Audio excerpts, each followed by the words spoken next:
And step one is to decrease self-doubt. And maybe some of the people here are have extreme confidence and don't have any self-doubt. But you know what the thing is that when you experience those lows, it can be easy to doubt yourself. And a low could be you lose a deal. A low could be you can't get a meeting. A low could be you miss your target. You get rejected on a cold call. Someone is just completely rude to you when you're trying to sell. You're not successful. So when you experience any of those, it is very reasonable to experience some self-doubt.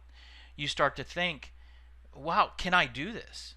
Or, I'm not very good at this. Or did I choose the right profession? And we need to resolve that before we can do anything else.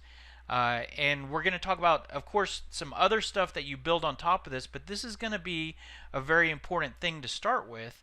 And I'm going to go through a couple sales myths, and I want to diffuse these to help you resolve any self-doubt that you might have. And I call these sales myths. I mean, maybe you've thought this, maybe you haven't, but these are things that we need to resolve. And one is a thought that you should enjoy prospecting. And this is important, and maybe you've thought this before or felt this, but maybe you haven't. But the reason why I put this out there is that if you find yourself prospecting for leads, cold calling, going to networking, and you're not enjoying it, you might think to yourself, wow, this isn't for me. I chose the wrong profession. I should be enjoying this more than I am, and I'm really unhappy. And I want to resolve that to say that's normal to feel that way. Prospecting is tough. And there's a lot about selling that can be really fun, but the prospecting aspect of it is kind of like, it's kind of like doing the laundry. It's the cleaning, the housekeeping stuff that no one really wants to do, and it's not real fun. So just keep in mind, if you find yourself out there selling and you're just not enjoying that prospecting piece, or you're struggling to get on the phone and do some phone prospecting, that's normal. No one really enjoys that piece of it. Another myth is, and I talk to people all the time, and they believe that salespeople are born. You're either born a salesperson, and if you're born that way, you can be successful. And if you aren't born to be a salesperson, then you might have chosen the wrong profession. And I don't agree with this. I see selling as a skill, and it's something that you can develop regardless of your personality that you're born with. I think that there's salespeople of all different personalities. A lot of people associate being outgoing or gregarious or extreme extrovert as a skill that means you can be a great salesperson. And if you don't have that, the gift of gab, then you won't ever be successful as a salesperson. I think there are some things in that category that might help with selling, but there's also some things when you're in that category of personality that hinder you as a salesperson. Those are kind of the people that tend to be difficult to learn to teach sales skills to. They just want to talk, and sometimes listening is a more important skill than talking. And we don't, without getting into that too much detail, I don't personally believe that salespeople are born. I think if you have a drive and certain professional skills and the ability to learn, you have what it takes to be a great salesperson. The next myth is that a good salesperson will be good at prospecting. So you might have those highs, right, where you close a big deal, you hit your quota, you have a good year, but then it's time to do some prospecting and you get shot down, or you're having trouble getting some meetings, and you might have some self-doubt. Hey, I thought I was a good salesperson. Why can't I do this prospecting?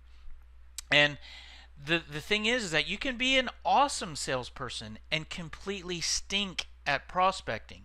The reason why is because prospecting is very mechanical. There's certain activities you need to do. There's certain things you need to say. There's certain things you need to ask. There's a certain motion that you need to go through. And you could be an incredible salesperson, and if you don't know those key steps or you don't do them enough to where you get rusty, you might not be great at prospecting. And so that can cause self-doubt. And the reality is that you can learn how to prospect if you're not good at it, and that's a skill you can develop to round out being truly a great salesperson.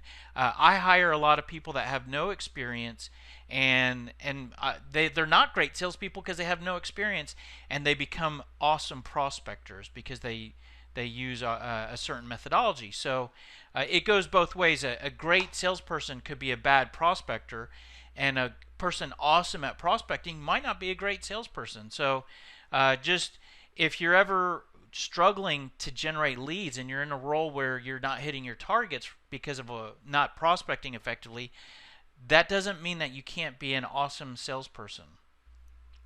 And some of the reasons why prospecting is so difficult is that the environment that we operate in, now this is the environment that we operate in, right? Prospects are busy. If we're trying to sell to decision makers are busy. They're in meetings all day. They're hard to get on the phone. There's a tremendous amount of competition trying to get to the people that we're trying to sell to. There's not only direct competitors often selling what we're selling, but there's also companies that have nothing to do with what we do trying to sell to the same people. There's also internal competition, like competition from internal resources. If you're trying to sell to a decision maker, not only are you trying to get a meeting with them, but you also have internal managers that are trying to get meetings with the people you're trying to sell to. So it's very competitive. And because of that, prospects don't answer their phone. It's hard to get prospects. It's hard to just get your foot in the door. Prospects often put difficult gatekeepers in the way to block you out. Once you do fight through all that and you finally get someone on the phone, they don't answer the phone in a buying mode, saying, "Oh yeah, I'm so glad you called me. I was wanting someone to call me to sell me this," you know. So they answer the phone. Once you do get a hold of people, they can have their guard at a medium level, if not more, and be a bit defensive and not be completely easy to try to do what you need to do. So I put that out there to let you know that this is the external environment. And you can experience some of these things that I just outlined, and those can cause lows on you. You can be frustrated. You can get shot down by a difficult gatekeeper, and that can make you feel really bad. But the thing that you need to remember is that this is the environment that everybody is participating in. Your competition is dealing with all these same things. So if this is not something that you're struggling with, it's something that everybody's struggling with. So that's just important to keep in mind. And that's important to keep in mind because there's this internal environment that is going on in our head. And the feelings that you might experience are you might be feeling a little sales reluctance, call reluctance. It might be time to make some phone prospecting calls, and it's the last thing you want to do. That's completely normal. That's not just you. That doesn't mean that you're a bad employee, a bad salesperson, that you're doing a bad job because you really dread making calls. It's normal. Sales reluctance is normal. The fear of rejection, the fear of not knowing what's going to happen if someone answers the call that you're making, and having a little bit of anxiety there is completely normal. Some of these things might cause a lack of confidence, a feeling like there's nothing you can do. You're making calls and nobody's answering the phone, and there's nothing you can do. You might feel like there's nothing you can do, and everything's out of your control. You might not know what to do. Your employer gives you a sales target and a territory and a bag of products, and you just don't know what to do in order to hit your targets. That can cause some anxiety internally. You might not believe in the product that you sell. You might feel like being a salesperson is an annoying thing, and you're just an annoying person out there bugging people, and you don't really believe in what you're doing. You might have a lack of motivation. So these are things that you might be experiencing. And so what we're going to talk about here today is how to resolve most of this, if not all of it. But remember, we're still in this first step of decreasing self-doubt.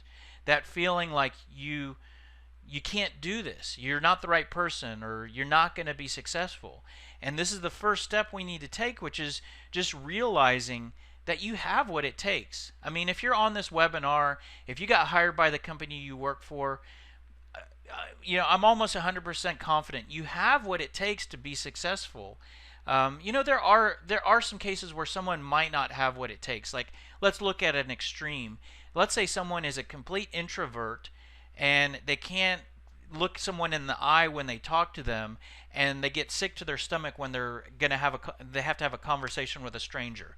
Okay, that person might not have what it takes to be successful, right? I mean, the extreme introvert, and they would probably never pursue a career in sales. So most likely that's not you.